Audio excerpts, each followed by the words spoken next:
sempre da sua consolação. Por Cristo, Senhor nosso. Amém. Vamos rezar também uma Ave Maria, né, Edinho, para você? Por favor. Que a mãezinha possa estar te acolhendo, né, nesse momento, para que você possa estar ganhando também um colinho bem gostoso nesse instante. Ave Maria, cheia de graça, o Senhor é convosco. Bendita sois vós entre as mulheres, e bendito é o fruto do vosso ventre, Jesus. Santa Maria, Mãe de Deus, rogai por nós, pecadores, agora e na hora de nossa morte. Amém. Edinho, contigo, irmão. Valeu, Erlon. Obrigado. Obrigado pelas orações. Boa noite a todos. É um prazer estar aqui com vocês, conhecer cada um de vocês, das cidades de Palmital, Laranjal, Altamira e Santa Maria do Oeste. Santa Maria do Oeste. Ainda temos aí Pitanga, Guarapuava. Pitanga, Guarapuava, toda essa região aí. Se Deus quiser, se Deus permitir, em breve estaremos juntos fisicamente, tá? E Ele há de querer. Vamos nos conhecer pessoalmente ainda. Então, eu estou com meu coração cheio de alegria já. Fiquei pelo convite do Erlon. Apesar dele ter me chamado para falar sobre o pecado, né? Mas pensa num profissional do pecado, sou eu. Eu tenho que ser eu mesmo, então, para falar do pecado. Porque o cara que peca com força. Então, eu fui incumbido dessa missão de dar continuidade para vocês do querigma. Eu lavei, né? Porque o Luiz Arthur usou tocar os agasalhos. Tem um áudio aberto aí. Alfeu, deixa só os dois áudios abertos, por gentileza. E a semana passada, vocês conheceram o Danilo, né? Que falou para vocês sobre o amor de Deus. Toda docilidade, todo imenso, incomensurável amor sem medidas que Deus tem por cada um de nós. E isso não muda. Ele é um Deus de amor, né?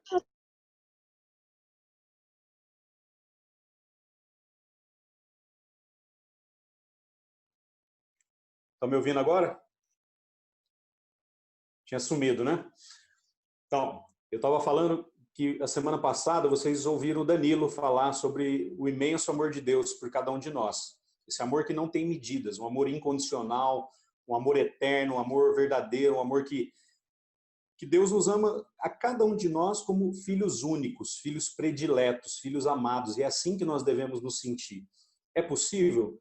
Para nós talvez não, mas para Ele tudo é possível. Ele é Deus. Então Ele ama a todos nós e a cada um de nós como filhos únicos. Ele consegue. E nós necessitamos desse amor, nós precisamos nos abastecer desse amor. Aí muitas vezes a gente se depara com alguns questionamentos. Se Deus é tão bom, se Deus é amor, como todos dizem, quantas pessoas que se dizem ateus, né, que eu conheço e falam isso?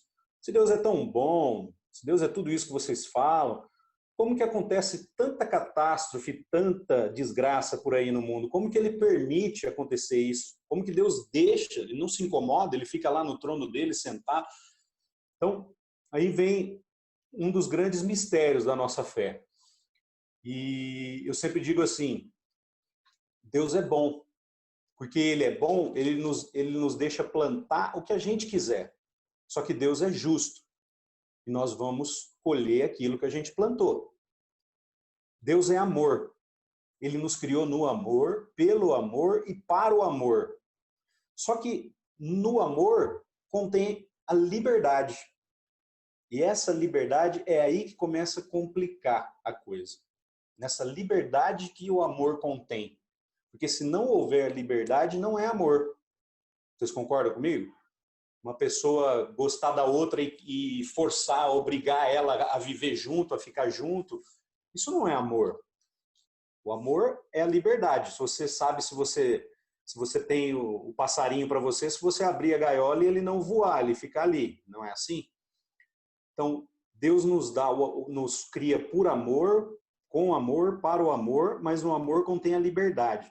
E nessa liberdade que nós acabamos nos perdendo. Essa história que começa lá desde do livro de Gênesis, no início de tudo, com Adão e Eva. Essa liberdade, essa desobediência, através da liberdade, nós temos a possibilidade de desobedecer a Deus.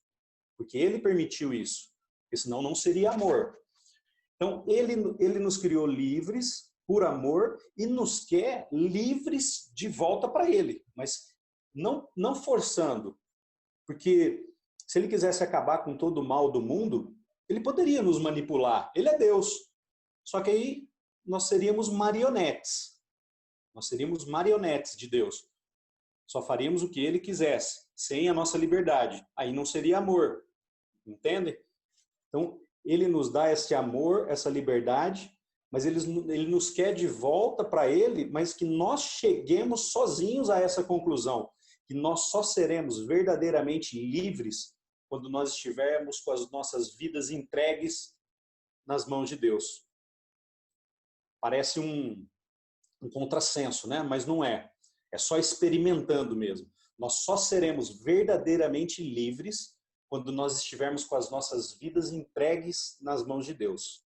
Aí nós saberemos o que é a verdadeira liberdade, e não essa libertinagem que nós experimentamos aí. O que aconteceu lá em Gênesis com Adão e Eva? Eles desobedeceram a Deus, eles se colocaram no lugar de Deus, e eles mesmos, por vontade deles, resolveram o que era bom e o que não era para a vida deles. Deixaram Deus de lado, né? E começaram a legislar na vida deles, através da tentação da serpente que prefigurava o inimigo de Deus. Porque existem os dois maiores erros do cristão. Primeiro, achar que o demônio não existe. E o segundo é o exagero, aquelas pessoas que tudo é o demônio. Não. Nós temos o meio termo, nós temos a nossa carne, nós temos o nosso humano, né?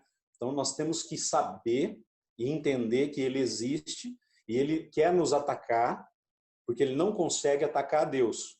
Como ele não consegue atacar Deus, o inimigo de Deus, o demônio, ele nos ataca porque nós somos imagem e semelhança de Deus. Criados à imagem e semelhança de Deus. A palavra nos garante isso. E assim ele nos ataca porque ele sabe que nos atacando ele vai magoar, ele vai ofender, ele vai literalmente atacar a Deus. E ele sabe que ele é derrotado, ele não tem muito tempo. Então ele tenta arrebanhar o máximo de pessoas possíveis para levar à perdição, para levar junto com ele para a perdição. Então esse é o trabalho do inimigo de Deus. E nós estamos lá vulneráveis, porque cada um de nós tem a chaga do pecado original, dos nossos pais Adão e Eva. Então nós temos essa chaga por onde o pecado entra. E o que é pecado? Pecado é tudo aquilo que não condiz com a vontade de Deus. Que não condiz com a vontade de Deus para a nossa vida. Nossa desobediência de Deus, nós nos desviarmos do caminho, nós fazermos as coisas erradas, né? Isso é pecado. Nós ofendermos a Deus, ofendermos ao próximo. Então, e esse mundo de hoje que nós vivemos está relativizando muito essa questão do pecado. Então, muitas vezes nós nos encontramos perdidos, nem sabendo mais o que é pecado, o que não é, o que é certo, o que é errado, porque nós nos acostumamos com muitas coisas. Então, a primeira coisa, nós precisamos parar e reconhecer, à luz da palavra, à luz dos ensinamentos de Cristo, o que é pecado, o que não é pecado, né? O que nós estamos fazendo de errado. Então, mais ou menos assim, como aquela historinha de uma cidade grande que os lixeiros entraram em greve. Os lixeiros entraram em greve e as pessoas estavam acumulando lixo nas suas casas. Não tinha como se desfazer do lixo. Até que uma família, um cara, teve uma ideia. Ele foi numa papelaria, comprou um monte de papel de presente, laços de presente, caixas, chegou na casa dele e embrulhou todo o lixo como presente nas caixas, embalou com os papéis, os laços, colocou em cima da caminhonete dele, todo o lixo da casa dele embrulhado de presente, e foi para o centro da cidade. Aí eles parou a caminhonete no centro da cidade, desceu da caminhonete e deixou lá. E as caixas de presente na carroceria da caminhonete. Aí um passou, ficou olhando, o outro passou, ficou olhando, aí o terceiro passou, pegou uma caixa, aí virou bolsa, né? Todo mundo passava, já pegava uma caixa e cada um foi pegando uma e... Dali a pouco, de longe, ele observando, falou, bom, missão cumprida, voltar para casa. Já tinha esvaziado a caminhonete. Pegou a caminhonete dele, voltou para casa, a casa dele limpinha, sem lixo. Imagina aquelas pessoas com aquelas caixas de presente quando chegaram nos lugares, pararam e abriram os laços, abriram os papéis de presente e encontraram aquele lixo imundo, aquele lixo podre dentro daquelas caixas. E o pecado é mais ou menos isso, é assim que o mundo faz com a gente. O mundo, as coisas do mundo, o inimigo vem através disso, nos seduzindo, nos iludindo, como a serpente fez com Eva. Ah, não, por que vocês não comem o fruto da árvore do meio? Ah, porque Deus proibiu, a gente só pode comer das outras, né? Aí ela, não, é porque Deus sabe que se vocês comerem o fruto da árvore do meio, vocês ficarão como deuses, conhecedores do bem e do mal. É a quebra da liberdade, levando o humano, a criatura humana, Adão e Eva, à desobediência. E é com uma promessa de que, no caso ali, era a promessa de que seriam como deuses, eles seriam conhecedores, teriam mais sabedoria. Então o pecado sempre nos seduz, sempre nos engana, sempre nos leva ao erro. E é isso que o mundo faz com a gente. Ele embrulha esse lixo do pecado como um presente lindo e maravilhoso. O pecado nunca vem assim, mostrando a própria cara, senão a gente vazava. Mas vem nos enganando, vem nos iludindo, vem disfarçado. Vem como uma linda promessa, vem como uma mulher linda, maravilhosa e cheirosa, vem como um homem todo, com o corpo todo esculpido, forte, vem, sabe, prometendo mil coisas. Então, o pecado sempre nos engana e nos ilude. A princípio parece uma coisa boa, que não vai nos fazer bem, e depois nos escraviza, nos aprisiona, nos amarra e nos leva para o fundo. É isso que o pecado faz na vida da gente. E existem 3 coisas, são 3 passos que a gente pode fazer para que a gente possa se livrar do pecado, porque todos nós pecamos. Nós temos isso na nossa carne, nós temos essa tendência, como Paulo falou, né, nas cartas dele. Ó, pobre homem que sou, eu faço o mal que eu não queria e o bem que eu gostaria de fazer eu não consigo. Quantas vezes não somos nós, tentando mudar de vida, tentando não cometer mais aqueles erros, tentando não pecar mais, tentando ser melhor, e a gente pisa na bola de novo e continua, né? O espinho na carne. A gente não faz o bem que gostaria e acaba fazendo o mal que não queria fazer. Esses somos nós. Esse era Paulo falando.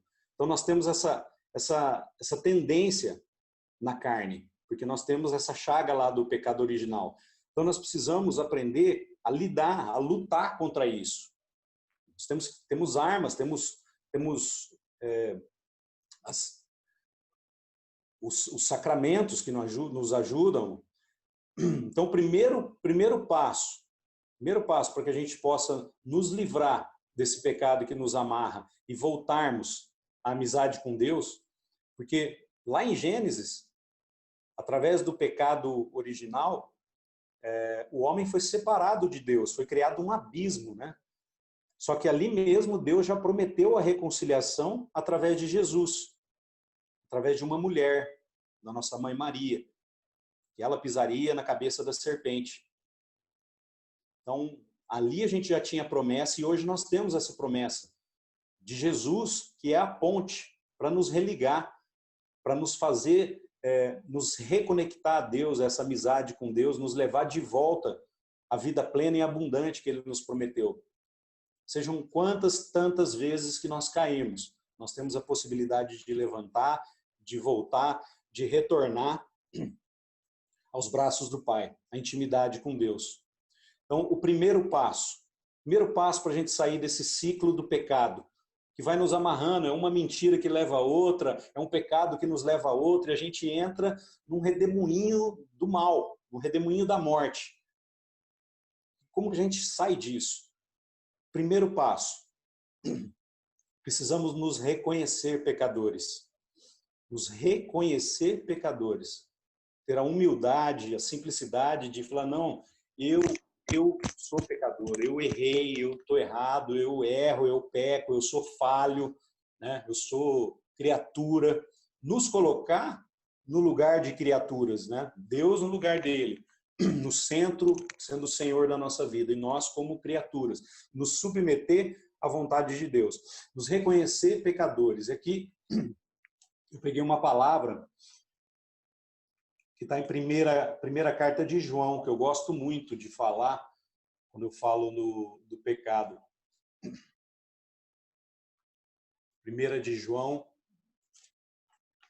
capítulo 1, versículo 8 a 10. É curtinho, eu vou ler para vocês aqui. Se alguém quiser pegar aí, é 1 de João, lá no finalzinho da Bíblia, minha Ave Maria, 1550 a página. Primeira Epístola de São João, não é o Evangelho, tá? Primeira Epístola de São João, capítulo 1, versículo do 8 ao 10.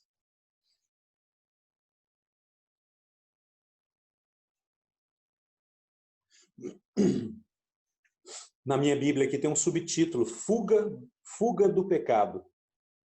Como que a gente faz para a gente sair desse redemoinho do pecado da nossa vida? Para a gente quebrar essa sequência.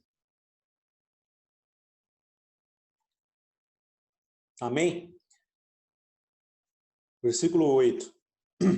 Se dizemos que não temos pecado, enganamo-nos a nós mesmos, e a verdade não está em nós. Presta atenção. Se dizemos que não temos pecado, nós nos enganamos a nós mesmos. E a verdade não está em nós. Porque todos pecamos, todos somos pecadores. Versículo 9.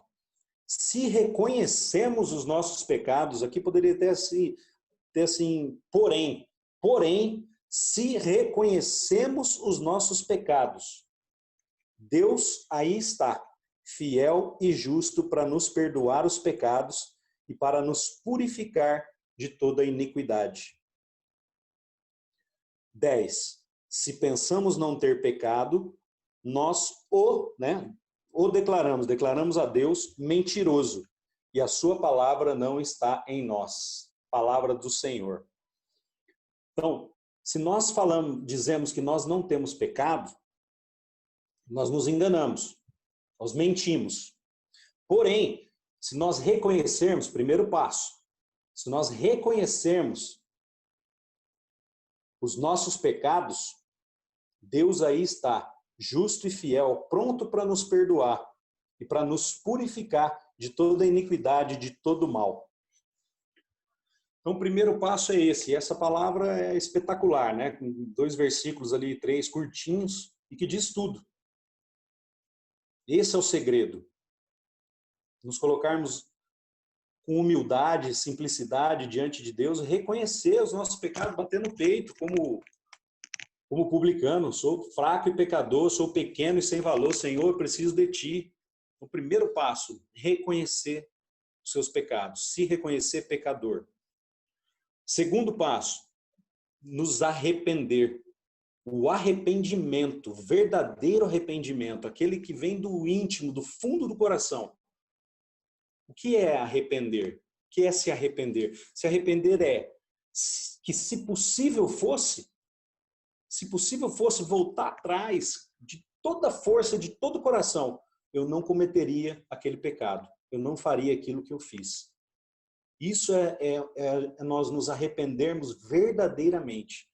É ter no íntimo do coração essa sensação, esse sentimento de que, se possível fosse, eu não faria mais. Não é um remorso, não é você ficar com ressentimento, com remorso, não. É você se arrepender e falar, putz, não devia ter feito isso, não vou fazer mais. estou arrependido, não deveria ter feito. Então, nos reconhecer pecador e nos arrepender. Esse é o segundo passo. E o terceiro passo é parar de pecar. Parar de pecar. Atitude, a nossa parte. Deus faz a dele, mas nós temos que fazer a nossa. Eu não falei que a gente tem as coisas do nosso humano, nossa força de vontade, nossa inteligência, nossa memória. Deus nos deu, é para a gente usar. Então tem a nossa parte. Tomar a decisão de não pecar mais. Tomar a decisão de não errar mais.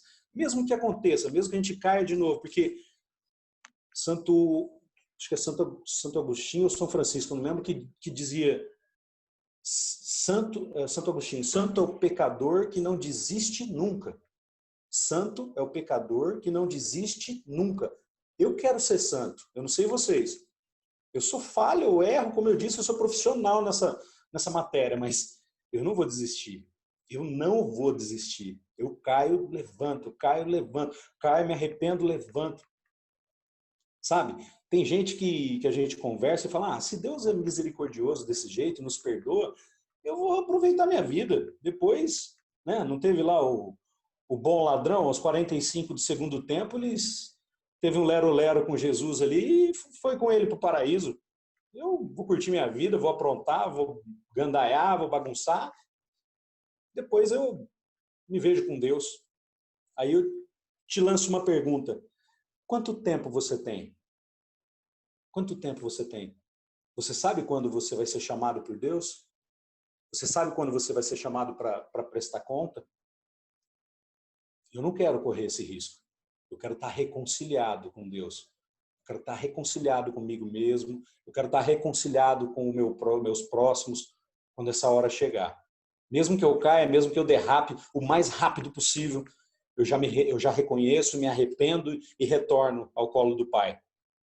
Porque eu não quero perder a minha eternidade. Eu não quero perder aquilo que é mais importante para mim. Porque aqui a nossa vida é um brevíssimo segundo. É um estalar de dedos. É um vestibular para o céu. Nós estamos num vestibular para o céu, treinando e vendo quem vai para a vida eterna. Eu quero. Eu quero. E a minha vontade é que todos vocês estejam lá comigo quando eu chegar. Vocês vão antes de mim, mas quando eu chegar, vocês vão estar lá. Não é verdade? Não vamos perder essa oportunidade. Não vamos deixar para depois. Toma decisão agora. Sai desse pecado agora. Sai desse ciclo agora. Muda de vida. Deus está te esperando de braços abertos para te acolher, para te amparar, para te consolar, para te ajudar, porque sozinho a gente não consegue também. Eu vou contar um pouquinho. Eu não sei nem quanto tempo eu tenho aqui, Orlando. Depois você me fala até que horas eu posso ir, tá? E não quero que ninguém dorme também, não. Eu vou ficar vendo aqui, ó, porque eu vejo que um dia eu estava conversando com o pessoal aqui, tinha um dormindo, acho que ele acordou 2 dias depois só. Tá todo mundo acordado, já olhei. Fala para mim até que hora eu vou, tá? E, como eu disse, eu sou um profissional dessa área, né? E na minha vida eu experimentei bastante do pecado. Eu nasci numa família, a partir da minha mãe, católica, minha avó muito praticante, mas a minha mãe nem tanto. Às vezes ia na missa e tal. E meu pai não. Meu pai não tinha essa criação, não ia na missa. Até hoje ele não vai. E não gosta de padre. Critica até as coisas que eu faço na igreja. Mas eu tenho fé que ainda vai chegar a hora dele, deixa ele. E eu fui crescendo.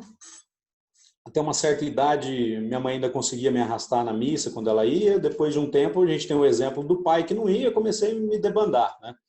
Eu fiz primeira comunhão, fiz a crisma, depois banei, tchau igreja. Crismei, caí na marva. Aí, como eu sempre digo também, nós homens, principalmente, não somos criados muito errados, né? Nós não somos criados para ser pai, Nós não somos criados para ser marido. Nós somos criados para ser o orgulho do pai, né? O garanhão, aquele que pega todas, aquele que namora o máximo de meninas possível. Essa é a cultura, né, que a gente insere nos nossos filhos e que nós precisamos mudar. E eu fui crescendo com essa mesma mentalidade do mundo, essa mentalidade. E na minha adolescência comecei, namorava uma, namorava outra e não respeitava menina nenhuma, só bagunçava, só bagunçava. E até que eu tinha 23 anos e a minha namorada, que eu estava namorando na época, ela engravidou. Ela engravidou, hoje é minha esposa, com 23 anos e ela tinha 18 para 19. Deu 23 para 24. 2 crianças, né? Mas eu tinha bagunçado muito já. Sabe? Dos 16 até os 23 eu tinha plantado bananeira, virado de ponta cabeça, tinha feito de tudo já.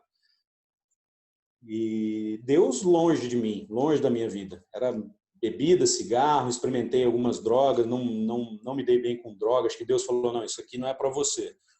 Mas bebida, cigarro, fumei bastante tempo e bagunça. E aí, nesse momento que essa minha namorada engravidou, apesar de tudo, eu tinha valores, né? Eu fui criado com valores, meu pai sempre um homem muito íntegro, honesto, correto, apesar de não ir na igreja, não ser católico, mas uma pessoa super do bem. E eu tinha esses valores e eu tinha comigo que se um dia acontecesse isso, eu iria assumir minhas responsabilidades, eu iria casar se eu gostasse da pessoa e a gente era apaixonados, né? Namorávamos há pouco tempo, 6, 7 meses só de namoro e aconteceu isso. E a gente vamos casar e casamos. Casamos e começamos a nossa vida. Só que aí muda tudo, né? A gente sai da casa dos nossos pais, a água começa a bater na bunda, começa a ter as contas para pagar e toda aquela dificuldade que todo mundo sabe, todo mundo que é casado, que já vive. Enfim, mudança drástica de vida, nós dois muito imaturos, uma filha pequena, nossa filha nasceu, a alegria da nossa vida, tal, sensação inexplicável. E fomos tocando a vida. E eu ali falei, agora chega de bagunça, eu vou ser um homem sério, vou ser um homem correto, vou respeitar minha esposa, vou parar de bagunçar com a mulherada, vou parar de bebida. E eu consegui, por minha própria força, com a minha própria força, com a minha vontade, com aquela novidade de vida diferente, com a minha filha. Eu consegui, acho que por uns 4 anos, continuar um homem sério ali, com a minha força, com as minhas próprias forças, né? Mas aí foi uma vez que eu dei uma derrapada, surgiu uma oportunidade, saí bagunçar, saí com uma moça e aí descambei tudo de novo. Aí eu comecei novamente, assim, estando casado, com uma filha, a ter uma vida de solteiro de novo. Mas cada dia eu tinha uma coisa, cada noite eu saía para fazer uma coisa, ia jogar bola, ia jogar tênis, ia jogar baralho, ia happy hour com os amigos, cada dia eu inventava uma coisa. Em casa, a gente sempre traz muito da cultura da nossa família, dos nossos pais, né? Meu pai, por exemplo, eu nunca vi ele na vida lavar um prato. Foi a criação que ele teve. A minha avó, depois que meu avô morreu, meu pai era filho único, morou muito tempo com a gente. E às vezes que eu pegava para ajudar minha mãe a lavar um prato, alguma coisa, ela ficava doida. Ela falava, não, isso é coisa de mulher, não, que não. Então, a mentalidade daquele povo daquela época. E eu, na minha casa, com a minha esposa, com a minha filha, comecei a repetir o que eu via. Então, eu era o rei da casa. Eu chegava em casa, tirava minha roupa, sofá, televisão, queria ser servido, como eu via minha avó fazer com meu avô, como eu via minha mãe fazer com meu pai. E cuidar da casa, cuidar da filha, tudo isso era coisa da esposa, da mulher, né? E até tentava ajudava algumas coisas, mas e tudo isso foi conflitando com a criação que a Fernanda tinha tido também e tal, e a gente foi meio que desentendendo, e eu já tinha voltado naquela bagunça, e aí a coisa começou a aumentar. Ela com muita imaturidade também, queria ser a super mulher, dar conta de tudo, fazer tudo, e ela trabalhava também, né? E aí, eu naquela vida, naquela bagunça, só pensava em mim, só pensava nos meus desejos, só pensava nas minhas vontades. Eu já estava totalmente dominado de novo, cego e focado só no meu umbigo.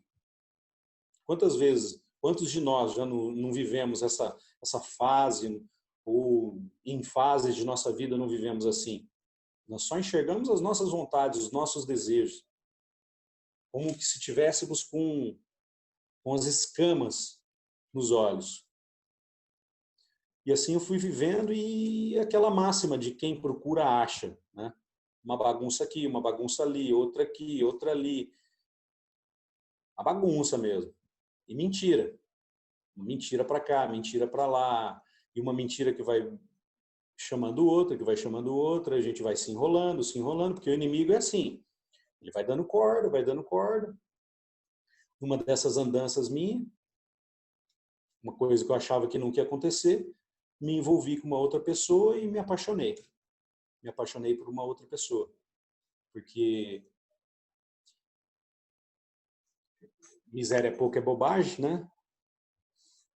E aí eu comecei a viver aquela paixão e uma vida paralela, estando casado, vivendo com essa outra pessoa. E aí mentia, enganava, para poder arrumar jeito de sair, inventava viagem, inventava um monte de coisa com relação ao meu trabalho, que eu tinha essas possibilidades. Eu trabalho com seguro, sou corretor de seguro, às vezes eu simulava uma ligação, um sinistro de cliente para sair à noite. Muita mentira, muito lamaçal mesmo, sabe? Então eu fui me enterrando. E com relação ao lixo embrulhado de presente, eu digo que tudo aquilo que era muito gostoso no começo, aquela coisa de pele, aquela coisa de carne, sabe? Que talvez eu não estava conseguindo ter mais em casa, por conta é uma fuga, né? Por conta das dificuldades da nova vida, por conta dos problemas, por conta de filho, por conta de tal. É uma válvula de escape.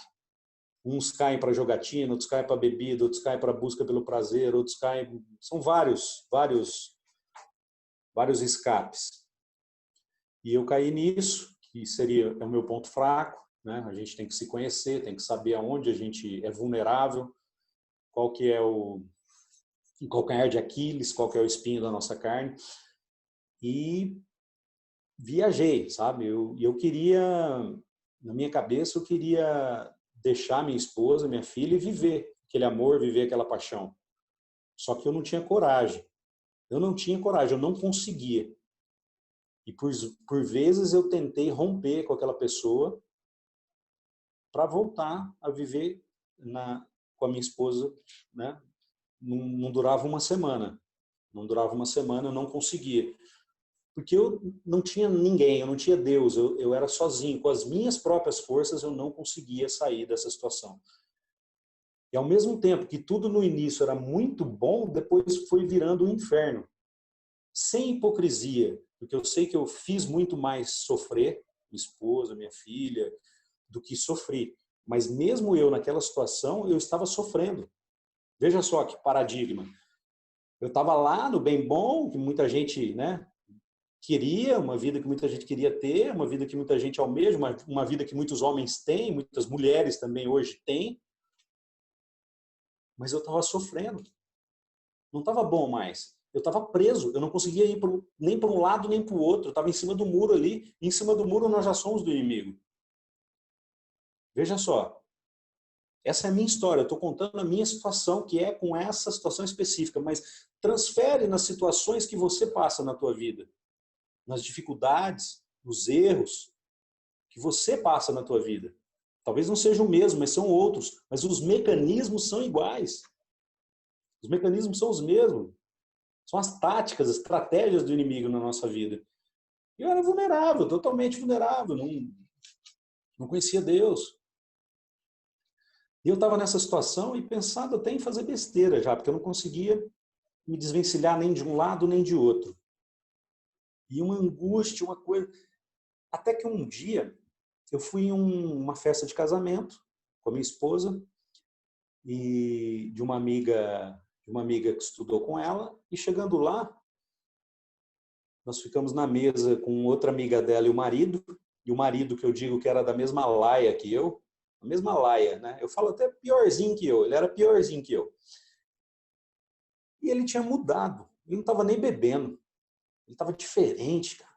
Eles tinham uns 2 filhinhos também. Aí, uma hora as mulheres foram dançar, eu fiquei sozinho com ele na mesa. Eu falei, cara, o que aconteceu com você? Né? Não via ele mais nas bagunças e tal. Ele falou, não, eu fiz um curso na igreja e, na verdade, me convidaram a fazer um curso na igreja e eu aceitei, porque era sexta-feira à noite. Falei, putz, mais um dia para eu sair de casa. Eu tenho uma desculpa para sair de casa para bagunça, né? Aí eu aceitei fazer esse curso. Aí eu fui enganar o Espírito Santo, mas o Espírito Santo que me enganou. Eu comecei a fazer o curso e esse curso transformou minha vida.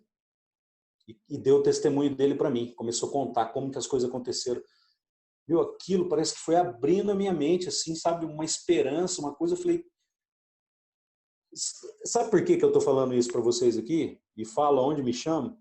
Porque aquele dia, aquele amigo falando para mim, eu pensei assim, se aquele cara que era piorzinho que eu teve jeito, eu também tenho. Aí hoje vocês devem estar olhando para mim, se esse aí, que era bem pior que eu, teve jeito, eu também tenho. Tomara, tomara. E aquele dia eu tive uma esperança. Eu falei, eu tenho jeito. Eu acho que eu tenho jeito. Aí, eu falei, que curso é esse que você fez? Ele, é o Encheivos. Não sei se vocês têm aí o Encheivos. Seminário de Vida no Espírito Santo. É um curso que a gente passa aqui, era pela renovação, são 4 meses e meio. A gente da Missão Mariana Braga tem passado esse curso, até nós vamos começar a passar um por esse aplicativo Zoom para o pessoal do Sergipe, tá?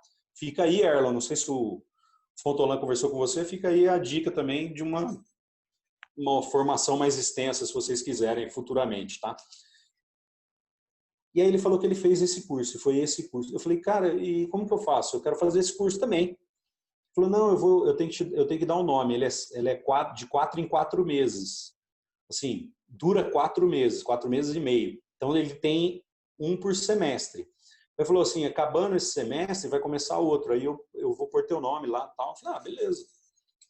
E continuei minha vida, daquele jeito. Um pé aqui, um pé em cada canoa, aquela mentirada toda, aquela bagunça toda, aquela lama toda. Até que um dia, eu nem esperava, ligou uma moça. Eu em casa à noite, sozinho. Ligou uma moça me convidando. Falou, eu sou fulana de tal, formadora do Encheivos, aqui da paróquia tal. Eu queria te convidar para fazer o próximo curso, que vai começar, tá. Eu falei assim, eu vou. Pode pôr meu nome, eu vou. Não sei nem por quê. Eu falei, eu vou. Hoje eu sei, né? Ela falou, então tá. Nunca tinha feito nada na igreja. Depois que eu fiz a crisma, eu não fiz mais nada. Aí, ela falou assim, você tem uma Bíblia aí? Eu falei, tenho. Pega lá. Aí eu fui procurar onde tinha uma Bíblia em casa, peguei lá em cima do armário, cheio de poeira. Falou, procura aí, tal lugar. Me deu um endereço lá, Coríntios 1 ou 2, não lembro direito também, não sou de decorar essas coisas, mas Coríntios 2, se eu não me engano. Eu sei que eu peguei aquela passagem que ela me deu e eu li aquela noite e aquela passagem me impactou. Ela estava escrito assim, coisas que os olhos não viram, os ouvidos não ouviram e o coração humano jamais imaginou. São esses os bens reservados àqueles que amam a Deus ou que entregam sua vida na mão de Deus. Uma coisa assim. Uma promessa. Promessa. E aquilo mexeu comigo. Eu entendi. Ele falou, se eu fizer esse curso, eu vou ver coisas que os olhos não viram. Ouvir coisas que os ouvidos não ouviram. E sentir coisas que o coração humano jamais imaginou. Eu falei, eu vou fazer esse curso. E aí, beleza. Comecei a fazer o curso, era uma vez por semana, o curso presencial, né? Depois tinha uma apostila que você faz a lição diária na tua casa. Cada dia você tem uma lição para fazer, para escrever, tem um espaço para escrever, isso é muito legal. ela te dá uma noção da leste divina, né? E vai te ensinando a rezar e vai dando uma intimidade com Deus maravilhosa, sabe? São tempos na minha vida que estão guardados no mais profundo do meu coração. E eu comecei a fazer aquele curso. Quando eu comecei a fazer o curso, os primeiros sentimentos começaram a me vir foi: você não é digno de estar aqui. O que você está fazendo aqui? Sabe esses pensamentos? Como eu disse, o inimigo de Deus entra pela chaga do pecado original e vai aonde ele começa? Aqui, na cabeça, na imaginação, na memória. Depois desce no coração, depois vira ação. Mas sempre o pecado começa aqui. E sempre o inimigo vai nos atacar aqui. Ele começou a jogar sentimentos dentro de mim. O que você está fazendo aqui? Você fazendo curso na igreja? Era isso que eu sentia. Eu sou o pior dos piores. O que eu estou fazendo aqui? Enfim, comecei a faltar. Faltei uma vez, faltei outra. Usei essas faltas para ir ver a outra, né? Foi uma coisa que eu usei também. Era um motivo a mais para eu sair de casa, como um amigo tinha falado que no início era. Só que eu só podia ter 3 faltas. E aí o pessoal do curso me chamou para uma reposição de aulas. Fui na reposição de aulas um dia à tardezinha, tipo 6:30 da tarde, assim, depois que eu saí do trabalho. Chegamos lá na nossa paróquia. Um dos auxiliares, que o curso tinha a formadora, a serva que passava o curso e 3 auxiliares que eram intercessores. Um dos auxiliares, que era o homem, e as outras eram 2 mulheres, o homem foi dar reposição de falta para mim, porque o homem dá para os homens e as mulheres dá para as mulheres, para não ter falação, né? E aí o Danilo era o auxiliar, o Danilo que falou com vocês a semana passada, meu irmãozão. Isso foi em 1900... Não, isso foi em... Nem tanto, né, gente? Isso foi em 2007. 2007. Faz 12 anos. 12, né? 12 anos. O Danilo estava lá. O tiozinho que abria o salão lá, onde tinha a sala de catequese, não tinha chegado ainda. Eu lembro como se fosse hoje. Nós sentamos na sarjeta do salão paroquial e começamos a conversar. E ele falou assim: cara, o que está acontecendo? Por que você faltou? Você faltou 2 vezes já, você sabe que você não pode faltar mais. Se faltar mais uma, você vai ser convidado a fazer o próximo. Não por ser não é um castigo, mas é porque você perde o fio da meada, tal, não adianta, né? Eu falei, eu não sei porquê, hoje eu sei, mas aquele dia eu abri meu coração com o Danilo ali, sem conhecer ele. Coisas de Deus mesmo, sabe? Os anjos que Deus coloca na nossa vida. Eu contei coisas para ele ali que nem meu melhor amigo sabia. Abri meu coração, rasguei meu coração, falei tudo que eu era, toda a minha vida, tudo que eu aprontei, a situação que eu estava vivendo. Falei tudo ali pro Danilo. Falei, e eu não vou vir mais nesse curso. Eu não sou digno de estar aqui, cara. Eu sou o pior dos piores. O que eu estou fazendo aqui? Aí ele falou assim, cara, eu contei toda a minha história para ele. Primeira coisa, ele falou assim, Edinho, tua história é linda. Eu falei, você fumou maconha, velho, só pode. Tanta merda que eu contei pra você vai falar que a minha história é linda. Ele falou, não, você não tá entendendo. Eu falei, não, você fumou maconha. Ele falou, pensa, tudo que você me contou, tudo que você já viveu, tudo que você aprontou e Deus não permitiu você perder ainda a tua família. Ele tem um plano, ele tem um propósito para você. Ele tem muito mais do que você imagina. Não é por acaso. E aí ele falou assim, esse sentimento que você está tendo, que muitos de nós temos no início, de não ser digno de estar ali, é armadilha.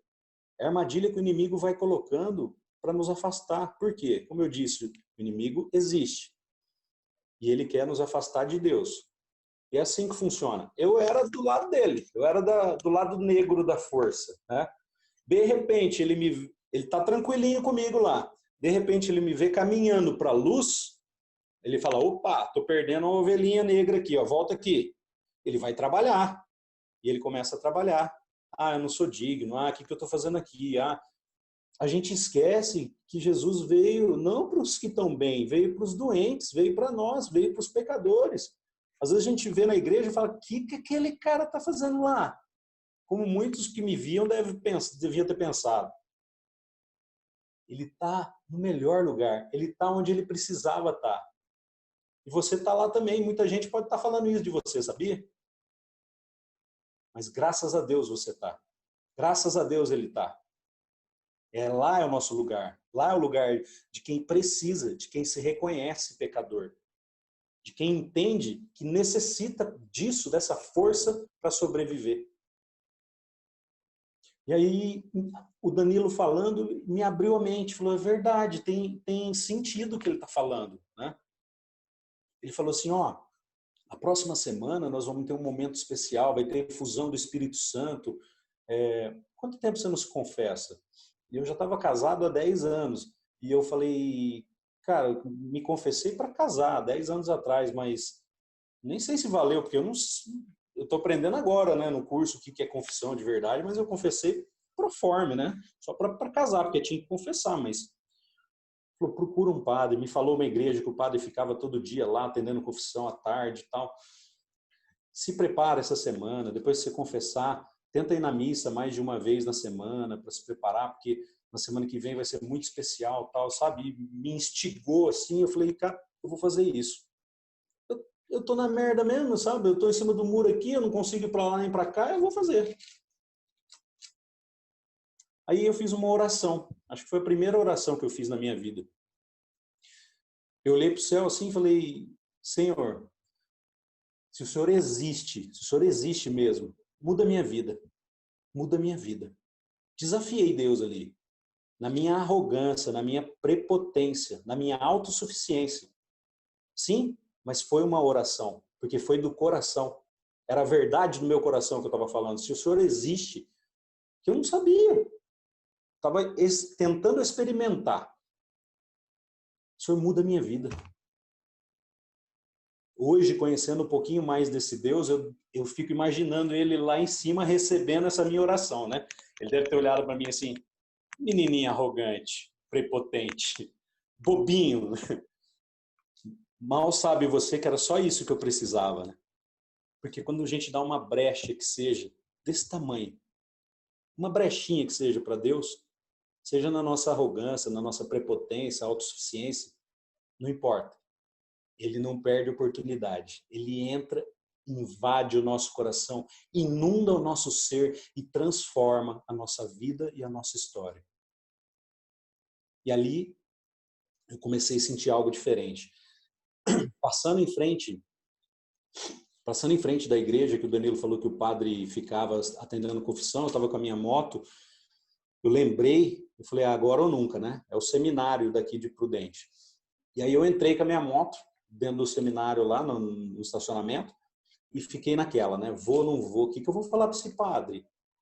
Jesus, se eu falar tudo para o padre vai ter um troço, ele vai desmaiar, não é possível. Que nem o Fontolã fala, quando ele foi confessar, depois de muitos anos, a primeira vez, né? Eu disse que o padre estava assim, ó, quando ele acabou de falar, o cara estava morrendo de medo dele, né? E eu estava pensando, o que eu vou falar para esse padre? Porque a gente tem medo, né? A gente que não conhece. Eu falei, mas eu vou. Sou homem ou sou um saco de batata, né? Aí eu fui. Entrei lá, sentei na frente do padre, fechei os olhos e comecei a falar. Falei, mas derramei. Ali eu derramei a minha alma diante dele. Já tinha aprendido e entendendo que era o próprio Deus que estava ali para me absolver. E ali ele simplesmente olhou para mim, me amou e disse, meu filho, desse jeito não dá para ficar. Você tem que escolher, seguir tua vida. Ou fica com uma ou fica com outra, mas seguir tua vida. Aí mandou rezar umas coisas lá, tal, e eu sei que eu saí 300 quilos mais leve ali. Daqueles passos da gente fugir do pecado que eu falei, o primeiro, nos reconhecer pecador, o segundo, nos arrepender, o terceiro, parar de pecar. Esse é o ato concreto desse parar de pecar. É a gente procurar um sacerdote, procurar um padre e nos confessarmos. Sacramento de cura. Sacramento de cura. Presta bem atenção. Você que faz tempo que não se confessa, acha que não tem pecado grave, acha um monte de coisa, acha que nem eu pensava, o que eu vou falar para um padre que é um homem que nem eu? Às vezes é mais pecador que eu, a gente sabe das coisas de vida de padre aí, fala, o que eu vou confessar com esse padre? Ele vai me absolver. Não importa. Não importa. Ali ele é persona in Christi, ele é o próprio Cristo. E o que ele fizer, a absolvição que ele vai te dar é válida. O pecado dele, a vida dele, ele vai se ver com Deus depois. E eu pensava muito isso. É muito fácil eu me trancar no meu quarto e confessar direto para Deus, como muitos irmãos falam, né? É fácil, é cômodo, né? Eu entro no meu quarto, escuro ali, fechado, aos joelhos, Senhor, olha isso. É fácil demais. Mas sabe por que que Jesus instituiu o sacramento da reconciliação? Aquela vez que ele apareceu depois de ressuscitado, a paz esteja convosco, apareceu aos apóstolos e diz, recebei o Espírito Santo, aquele a quem vos perdoar os pecados, eles serão perdoados, aquele que vos retiverdes serão retidos. Essa passagem em João, no Evangelho de João, no final, é a instituição do sacramento da reconciliação, da confissão. E quem são os apóstolos de hoje? São os nossos bispos, nossos sacerdotes. Eles são instituídos por Jesus, por Deus ali. E aí, por que que ele instituiu o sacramento? Porque para que nós consigamos chegar diante de um homem como nós e falar todas as nossas mazelas, todas as nossas porqueiras, nós temos que ter muita humildade, nós temos que nos rebaixar. E isso é cura. Isso é cura. A gente precisa estar lá de frente com um homem que nem nós, pecador igual a gente, mas sabendo da função dele ali, mas nos humilhar, nos rebaixar e falar para ele, porque sozinho é muito fácil. Eu costumo dizer que a gente confessa sempre, de duas formas, ou pelo sofrimento ou pelo sacramento. Pelo sofrimento, a gente absorve os pecados, fica remoendo, o pecado vai caminhando com a gente, vai arrastando, pesando nas nossas costas, nós vamos levando aquilo, chorando as pitangas, afogando na mesa de bar e etc. Nós absorvemos o sofrimento. Agora, quando nós confessamos pelo sacramento, nossos pecados são absolvidos, nós estamos livres. Se há muito tempo você não faz essa experiência, vou matar um bicho aqui, matei. Se há muito tempo você não faz essa experiência, faça. Não deixe para depois. O inimigo vai ficar, amanhã eu vou, depois de amanhã eu vou. Não. Decisão. Decisão. Terceiro passo, parar de pecar. Ato concreto, sacramento da confissão. Voltando à minha história. Eu saí daquele confessionário 300 quilos mais leve. Sensação indescritível. Porém, eu continuava naquela vida. Só que eu tinha aprendido a rezar. E Deus estava mexendo no meu coração. Eu lembro no meu livro do curso do Encheivos, tinha as lições diárias que a gente escrevia no final, as orações. Eu tenho esse primeiro livro, que depois eu fiz mais 2 vezes o curso e trabalhei mais 4. Eu tenho esse primeiro livro meu, todo borrado, porque eu começava a fazer minhas orações do coração, começava a escrever, começava a chorar. E as lágrimas iam borrando tudo aqui. É uma experiência maravilhosa. Eu sou apaixonado por esse curso, porque foi nele que deu toda a minha conversão deu início. Ela não tem fim, né? Mas deu início. E eu tinha aprendido a rezar, eu tinha aprendido a orar, eu tinha aprendido a entregar para Deus aquilo que a gente não consegue. Então, eu comecei a rezar assim: Senhor, seja feita a tua vontade. O Senhor sabe que eu estou aqui e estou ali. Meu coração está dividido aqui e aqui. Seja feita a tua vontade na minha vida, não a minha, porque eu não estou enxergando direito, eu compreendo, eu estou cego, eu estou com escama nos olhos. Seja feita a tua vontade. E não conseguia me desvencilhar, mas eu estava em intimidade com Deus, Deus já estava mudando o meu coração, mexendo comigo, e eu entregava. Seja feita a tua vontade, seja feita a tua vontade, fazia as minhas orações, mas continuava ainda naquela situação. Até que uma noite a coisa estava tão escancarada que por várias vezes à noite minha esposa e minha filha dormiam. Essa moça fazia faculdade. Quando ela saía da faculdade, umas 11 horas, ela dava um toque no meu celular. Eu ia, ligava para ela e a gente conversava. Então eu fui na cozinha do apartamento da onde eu morava, tudo apagado. Ela tinha dado o toque, eu liguei e comecei a conversar com ela ali. Aquela conversa de quem está apaixonado, melosa, aquela coisa, né? E assim que eu terminei de falar, eu olhei para trás, minha esposa estava na porta da cozinha. Ela tinha ouvido tudo. Ouvido tudo. Sabe, homens, aquilo que a gente combina entre nós, nega até a morte? Quem nunca ouviu isso, né? Nega até a morte. Você nega até a morte. Chega de hipocrisia, vamos falar a verdade. Eu não tinha essa possibilidade, porque ela ouviu tudo. Minha casa caiu, meu castelo de areia caiu, casa caiu, desabou, sabe? Foi pro chão. E ali eu tive que sentar. Sentei na cozinha do meu apartamento com a minha esposa, nós dois choramos. E ali eu contei tudo para ela. Contei quem era eu, que eu não era nada daquele príncipe encantado que ela achava que eu era, que ela tinha idealizado. Contei toda a porcaria que eu era, tudo que eu tinha feito. Falei tudo. Toda a verdade veio à tona. Ali ela me tocou de casa, eu peguei minha moto, saí de casa, fui para a casa do meu pai, dormi lá. Ainda saí ali assim aliviado, falei, nossa, agora, obrigado, Senhor, o Senhor resolveu a minha vida, eu vou viver essa paixão com a outra agora, né? Pensei assim, olha só, dormi e acordei na casa do meu pai no outro dia. Tudo aquilo que eu achava que eu sentia por aquela moça fez assim, ó. Um estalo de dedos, sumiu, nada, não restou nada para mim. E aí começou a me vir um remorso, sentimento de culpa. O que você fez? O que você fez da tua vida? Você perdeu as pessoas que você mais amava, as pessoas que mais te amavam. E começou a vir esses pensamentos, esses sentimentos. O inimigo de novo, por quê? Ele age assim. Ele quer tirar a gente de Deus, arrastar a gente para ele. Ele vai dando corda, vai dando corda, vai dando corda. Nós vamos nos enrolando, nos enrolando, nos enrolando. Mas depois, ele mesmo puxa essa corda e te passa a rasteira e te aponta o dedo e te acusa, porque ele é o acusador. Tá vendo o que eu fiz você fazer da tua vida? Idiota, olha aí, e ria na minha cara. Esse é o sentimento que eu tinha. Tá vendo, seu trouxa? Olha o que eu fiz você fazer. Ele inverte o jogo e ainda aponta o dedo na tua cara.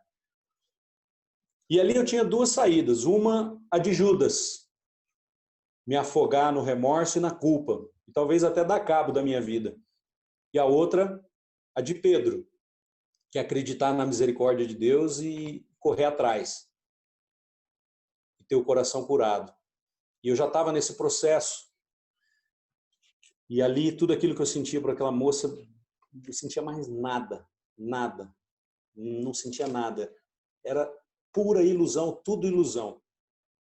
E ali começou um trabalho de reconquista. Porque ao mesmo tempo que começou a vir aquele sentimento de culpa e remorso, como eu estava em oração, eu estava em intimidade com Deus, Deus colocava no meu coração uma certeza tão grande que eu ia reconquistar minha família, tão grande, mas que só podia vir dele. Eu rezava, rezava, rezava, rezava. E aí, aos poucos, a minha esposa Fernanda foi vendo minha mudança, fomos voltando a conversar, ela me pediu para voltar para casa. Aí foi, assim, uma linda história de perdão, sabe? Que um processo lento e doloroso. Eu sempre falo, quando eu dou testemunho, para os homens, principalmente, que já viveram essa história, eu voltei. Deus me perdoou, eu confessei, né? Mas eu sofri as consequências. Eu sofri as consequências de tudo que eu fiz. E ali, às vezes, parecia que já estava tudo bem, e de repente, mulher é assim, né? Bate um fio desencapado no outro e volta tudo na cabeça. Dali a pouco eu estava em casa, do nada começava a voar prato, voar copo para cima de mim. Eu já sabia. Mas Deus me dava entendimento e discernimento de silêncio de Maria. Ali eu tinha nítida certeza de que eu estava colhendo o que eu plantei. E por muito tempo, sem hipocrisia de novo eu vou falar, eu sei que eu fiz muito mais sofrer do que sofri, porém, eu sofri pra caramba, comi o pão que o diabo amassou, porque eu estava colhendo o que eu plantei. Porque vira e mexe, a Fernanda dava piti, voltava tudo de novo e me cobrava, e do nada, às vezes você achava que já tinha passado, e foram anos, eu digo para você, acho que foi com 5 ou 6 anos depois do acontecido, a gente já junto, que num momento, num acampamento, numa capela aí, que a Fernanda falou, hoje eu me curei totalmente, Jesus curou meu coração. Dali em diante, com 6 anos, hoje a gente está com 12 anos que aconteceu isso. Deus restaurou minha história, Deus restaurou minha família, sabe? Ele derrubou todo aquele castelo de areia e fez de novo do alicerce, da maneira certa, fincada na rocha que é Ele, como deveria ser desde o início. E hoje, aquela promessa de Deus se cumpre na minha vida, porque Ele começou a me levar a caminhos que eu jamais imaginava. Estar aqui falando com vocês, pregando por aí, um ministério. Eu era um cara tímido demais para eu falar em público, mas Deus vai surpreendendo a gente, sabe? E hoje, por onde eu vou, por onde a gente vai, por onde eu passo, eu vejo coisas que os olhos não viram, os ouvidos não ouviram e o coração humano jamais imaginou. Esses são os bens reservados, aqueles que entregam a sua vida na mão de Deus. Eu profetizo na tua vida essa noite. Entrega. Entrega tudo nas mãos de Deus. Todas as suas angústias, aflições. Curva a tua cabeça um minutinho. Fecha os teus olhos se você se sentir à vontade. Eu quero terminar com essa oração, depois eu já passo a palavra para o Erlon. Deus quer restituir tudo aquilo que você perdeu. Independente do que você tem vivido, independente do que você tem passado, independente das tuas dores, angústias, medos, aflições, independente dos teus pecados, não importa quem você é, não importa o que você fez. Ele restitui, ele restaura. Aliás, ele não restaura, ele faz nova todas as coisas, como ele fez na minha vida. Muitas vezes as pessoas falavam, Deus não cola cacos. Não, realmente ele não cola cacos, mas ele faz um cristal novo da tua vida, da tua história, como ele fez na minha. Meu irmão, minha irmã, pau que nasce torto não morre torto, não. No fogo do Espírito Santo desentorta. Eu sou prova viva disso. O pecado não vai nos vencer, o pecado não pode nos vencer. Nós temos Deus, com Deus nós podemos, com Deus nós conseguimos. Ele quer te restituir, Ele quer te devolver, Ele quer te levantar nessa noite. Senhor Jesus, eu entrego cada um desses teus filhos que aqui estão, cada um com a tua história, cada um com os teus processos, muitos lentos e dolorosos também, Senhor, processos de cura, de perdão, de ódio, de rancor, Senhor. Lava e purifica o coração desses teus filhos, desses teus queridos, desses teus amados, Senhor. Pois eu sei que o Senhor não pede oportunidade, eu te peço em nome de Jesus, teu filho. Cura esses corações, Senhor. Cura essas histórias, cura essas famílias, restaura, Senhor. Reata, Senhor, a cada um. Vem, Senhor Jesus. Derrama teu Espírito Santo sobre cada um de nós. Lava-nos e purifica-nos e capacita-nos, Senhor. Capacita-nos a ser instrumentos teus, Senhor, na vida de todas as pessoas que tu nos colocaste, mas principalmente das pessoas da nossa casa, das pessoas da nossa família, das pessoas do nosso convívio social, do nosso meio de trabalho. Que nós sejamos de fato sal e luz, Senhor, a te refletir como um espelho, a dar sabor, Senhor, na vida de cada pessoa que passar por nós. Quebranta o nosso coração, derrama teu Espírito, reaviva em nós os dons e os carismas, faz-nos teus filhos, Senhor, nós te pedimos. Enche-nos, Senhor, inunda o nosso ser, inunda a nossa casa, inunda a nossa vida, que nós possamos transbordar de ti para todos aqueles que necessitam, Senhor, de uma palavra, de um consolo, de um carinho, de um olhar. Usa-nos, Guia-nos como flecha que acerta o alvo, Senhor. Nós somos teus e queremos ser cada vez mais teus. No nosso caminhar, vai curando os nossos corações, Senhor, porque nós sabemos que é no caminho que tu nos cura. Ó Maria, mãezinha, nós te pedimos, cobre-nos com teu manto sagrado, nos proteja, nos defenda, intercede por nós, por todos os nossos, mãezinha. Que teu manto não seja escudo e proteção contra todos os dardos inflamados do maligno. Passa na frente, mãezinha. Abre portas, portões, casas, janelas, corações. Coloca teu filho à frente de tudo, mãezinha. Acampa teus anjos ao nosso redor. Volva para nós teu olhar misericordioso, que através do teu olhar, mãezinha, nós possamos encontrar a sua paz, o seu silêncio e a sua obediência. Assim seja. Amém.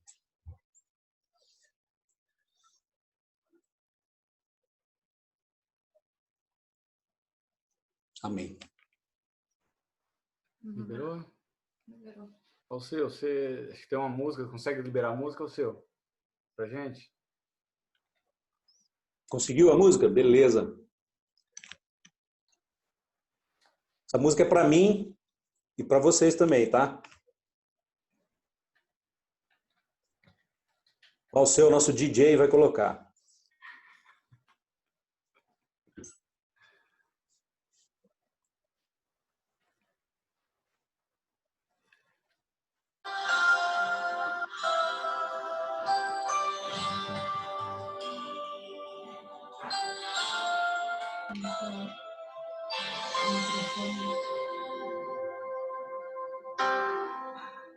Não importa quem você é, não importa o que você fez, Jesus conhece o seu interior também.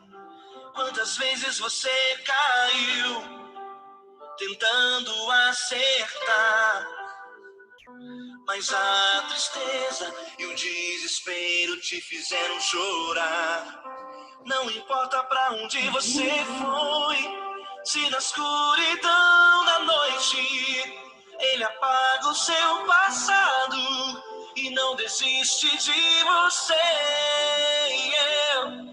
Ele não desiste de você, Ele se importa com você, Ele compreende seu caminhar. Nunca vi um amor tão grande assim. Ele não desiste de você, Ele se importa com você, Ele compreende o seu caminhar. Nunca vi um amor tão grande assim. Ele não desiste.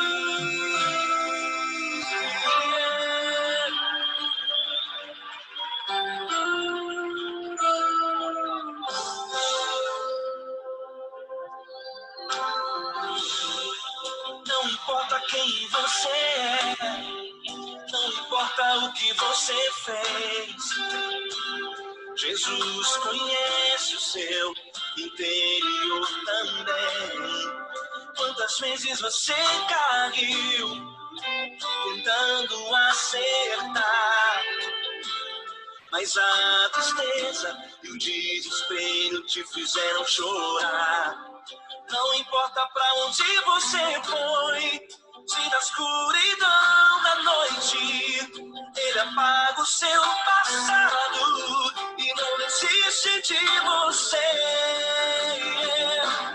Ele não desiste de você, Ele se importa com você, Ele compreende seu caminhar. Nunca vi um amor tão grande assim. Ele não desiste de você, Ele se importa com você, Ele compreende seu caminhar. Nunca vi um amor tão grande assim. Ele não desiste.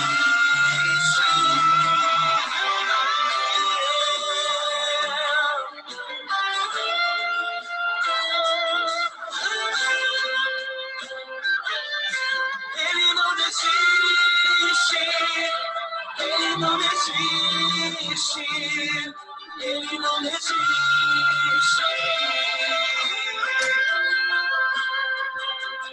Ele não desiste. Ele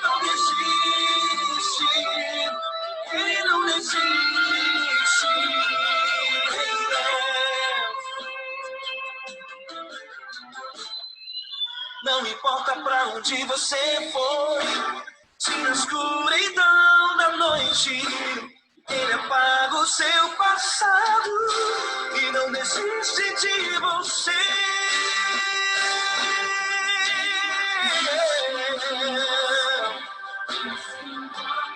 Ele se importa, ele compreende. Nunca vi um amor tão assim de você. Ele se importa com você, ele compreende seu caminhar. Nunca vi um amor tão grande assim. Ele não desiste, não desiste. Ele não desiste.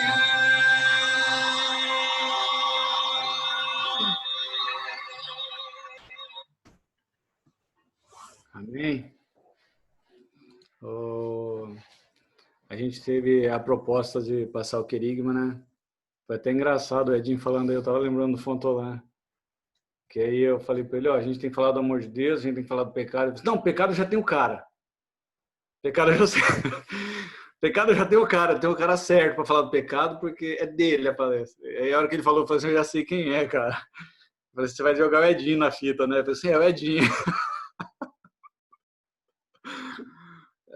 Mas como eu digo, né, a intimidade é uma coisa complicada.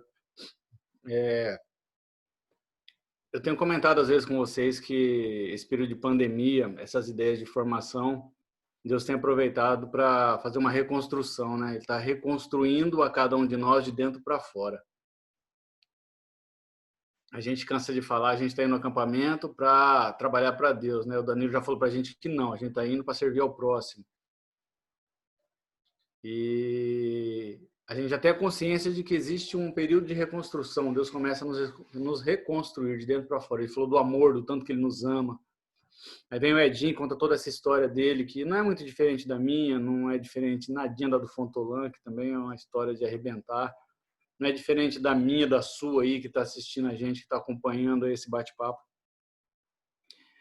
E é até providencial. Hoje sobrou aí o almoço para mim fazer mais uma vez, né? Depois de 90 dias consecutivos. Essa pandemia tem sido uma benção. A mulher sai para trabalhar, ele fica em casa, tem que cozinhar, não tá certo? Aí aconteceu uma coisa muito engraçada, o Edinho contando, eu estava lembrando aqui, falei, caramba, eu peguei um tomate, Edinho, para fazer uma saladinha e tal. A hora que eu peguei o tomate estava podre a parte de cima do tomate. Aí eu peguei o tomate e falei assim, eu vou jogar fora esse tomate porque ele tá podre. Aí me deu um toque, assim, me deu um estalo, assim, não joga o tomate fora. Pô, não joga o tomate fora, que desgrama, o tomate não tá bom. Aí eu peguei o tomate, aquela parte onde eu levei a mão, só aquela parte tava podrezinha assim, né? Aí peguei e tirei aquela parte do tomate que tava podre, né? Que ficou ali, acho que ficou meio mocadinho no fundo do gaveteiro. Aí eu olhei o tomate, ele tava perfeito, cara. Pensa no tomate mais doce que eu já comi na vida. E aí o Edinho contando toda a história, e aí a gente finalizando com essa música, Ele Não Desiste de Você. Às vezes a gente realmente acha que esse pedaço de podridão que a gente colocou na nossa vida vai atrapalhar, nos torna indignos, nos torna incapazes de prosseguir no amor de Deus, nas atividades dentro da igreja, dentro do acampamento, de amar e de servir o próximo. E aí Deus fala assim, não, tira essa parte estragadinha aqui, ó, vai ficar uma ferida, vai ficar um machucadinho, mas isso é para você lembrar. Entendeu? Isso aí vai servir de testemunho lá na frente para que outras pessoas possam acreditar no tamanho do amor que eu tenho e no resgate que eu fiz na tua vida. E nesse momento eu dou graças a Deus, Edinho, de você ter dado essa oportunidade do Senhor ter feito a diferença na tua vida, de ter persistido mais um pouco, daquela sentadinha na sarjeta ali com o Danilo. O Danilo, na semana passada, já falou que um dos momentos de conversão dele foi um convite do Fontolã aí para ele fazer o Encheios também. Eu e a Rafaela fizemos o Encheios, conhecemos. Teve um grande impacto assim na nossa vida de intimidade com Deus. Louvo e agradeço a Deus por você estar dando esse testemunho, porque esse testemunho seu está impactando hoje muitas vidas. Não só as nossas, mas aquelas com as quais nós iremos nos envolver daqui a pouco. Porque esse testemunho seu, ele vai embora. Eu já havia contado trechos dele para algumas pessoas, e as pessoas às vezes chegam em mim e falam assim, pô, minha vida tá assim, cara, tá estragada, minha vida tá uma merda, velho. Fala assim, cara, tinha um cara pior que você. Teve jeito. Então, Deus está nos reconstruindo. Então, cada um de nós que aqui estamos, acredito que estávamos ainda agora em 56, 57, estamos em 55. Estamos em mais gente, vocês têm visto aí que tem celulares que estão com 2 ou 3 pessoas. Deus está reconstruindo. E o pecado é uma parte do querigma muito importante, porque precisamos reconhecer realmente esse pecado, precisamos nos deparar com ele, precisamos nos reconciliar com Deus, precisamos ter essa aceitação para que a gente mude isso na nossa vida. Para que a gente possa estar pronto para servir o próximo. Como diziam os santos, né? A imagem mais linda que me vem assim dos santos, enxergando em alguém essa imagem, enxergando a imagem de Jesus Cristo, é a imagem dos santos vendo Jesus Cristo em mim, em você, no pecador. E acolhendo a gente com a ideia incutida dentro do teu coração, porque brota de dentro para fora, de que acolhendo a mim, pecador, ele está acolhendo o próprio Cristo. E assim como nós vamos na nossa equipe de trabalho, quando a gente vai lá para o nosso acampamento, a gente passa a acolher uns aos outros e a gente... Ó, ela não vai deixar eu falar, mas ela tá igual a Nana, a esposa do Fontolano, tá mandando eu falar mais devagar. E aí a gente, a partir do momento que a gente consegue fazer esse processo de enxergar no próximo, no irmão que está me incomodando, que está atrapalhando na minha equipe, o próprio Cristo, tudo muda. Muda em mim, muda na minha equipe, muda no meu acampamento e muda para aqueles que estão fazendo o acampamento. E, consequentemente, muda o mundo. E aí vai para fora, lançando sementes. Então, peço a vocês que estão acompanhando a gente vai continuar a formação do querigma, a gente vai ter aí mais alguns passos do querigma, aqueles que conhecem o querigma sabem quais são. Mas logo aí na sequência teremos testemunhos também muito impactantes, teremos aí a Lu Fontolan vai estar com a gente logo, a Flavinha vai estar com a gente também, Edinho. Outro testemunho muito impactante que vai fazer parte aí da vida de muita gente. E vamos fazer uma forcinha para a gente estar junto, para poder chamar mais campistas aí da área, para a gente poder estar partilhando. Eu tenho certeza que o próprio Cristo que não está desistindo de cada um de nós, né? Não é o Erlo, não é o Alceu, não é o Edinho, não é o Fontolan que está insistindo nisso. Porque quando não é de Deus, isso já acaba logo de cara. Mas a gente está vendo que está prosseguindo. Então é porque tem muito de Deus ainda para ser passado em mim, começando por mim, Erlon. Para que eu possa melhorar. E assim, eu estando melhor, eu posso ser melhor para você. Te amando mais, me doando mais a cada um de vocês. E como espelho, recebendo amor também. Amém?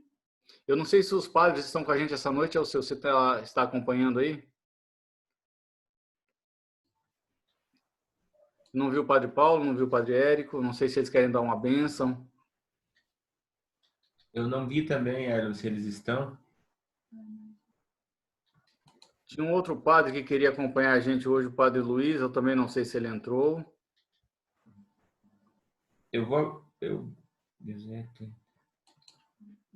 Não entrou, não. Não entrou.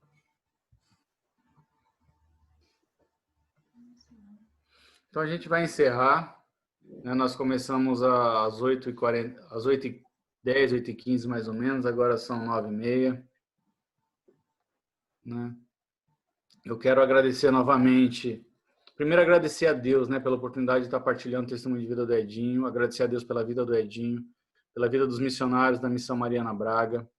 Em nome do Edinho, estendo o nosso abraço, o nosso carinho, o nosso amor por cada um aí do movimento, Edinho. Somos parte do movimento, extensão do movimento aqui no Paraná. Se Deus quiser, o Homem de Fé vai chegar, não só em Maringá, mas a gente vai tentar estender para mais algumas cidades, para que já vai enraizando. O Enxerves é uma ideia que a gente já bateu um papo com o Alceu. Né? Deus abençoando aí também será uma realidade muito próxima aqui da gente. Então, irmão, para você um forte abraço, um beijo no coração. A casa nossa que está de portas abertas a cada um de vocês que estiverem passando aqui, quiserem acolhida aqui na nossa casa, no nosso cantinho. E estamos juntos na missão. Se Deus quiser, estaremos juntos logo, muito em breve, na evangelização aí. Essa pandemia vai passar. Pessoal que está aí sentindo meio deprimido em casa, com qualquer problema que seja, tenha fé que isso vai passar. Apegue aí ao nosso Senhor Jesus Cristo e bola para frente. Alceu, tem alguma coisa para passar ao pessoal? Gratidão ao Edinho. Tive mais uma vez aqui, a nossa casa teve em crescimento e edificação na rocha, com certeza. Tenho testemunho, né, que Jesus tem trabalhado em nossa casa em todos os sentidos. E agradecer a você também, a Deus, né, ao Fontolã e a todos que estão participando hoje dessa formação de grande valia, né, para nossas vidas e para nossa missão. Mas hoje também de repente tenha mais algum campista que está de aniversário, mas a Serli está de aniversário hoje. Então ela disse que vai convidar nós para a festa um outro dia, quando passar a pandemia. Então vamos pedir as bênçãos também de Nossa Senhora, de Jesus e do Espírito Santo, que ilumine todos os aniversariantes, em especial ela hoje, que a gente sabe é pelo grupo. E gratidão a todos, Erwin. Então, né? Até terça-feira, no mesmo horário? Isso. É isso? Isso mesmo, até terça-feira. Mesmo horário, para a gente passar o próximo passeio do Querigma, ok? Tá ok, então. Bom, pessoal, obrigado para todo mundo aí. Todo mundo que disponibilizou um pouquinho do seu tempo aí. Obrigado de coração. Deus continue abençoando grandemente a vida de cada um de vocês. Vocês possam ter aproveitado aí um pouquinho desse partilhar do Edinho. Eu digo que quando a gente partilha testemunho de vida, a gente passa a pertencer um pouquinho à vida daquela pessoa e aquela pessoa passa a pertencer um pouquinho à nossa vida, né? Porque os testemunhos nos misturam e nos mesclam nas nossas realidades, nos fazem